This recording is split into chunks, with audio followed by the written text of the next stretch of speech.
ఇదే నా పల్లెటూరు, ఇదే నా తల్లిగారు, మా ఊరి పాడి పంట రాములోరి దీవెనంట.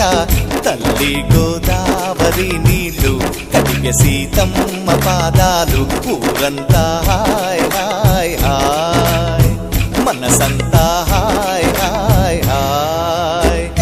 ఇదే నా పల్లెటూరు, ఇదే నా తల్లిగారు, మా ఊరి పాడి పంట రాములోరి దీవెనంట.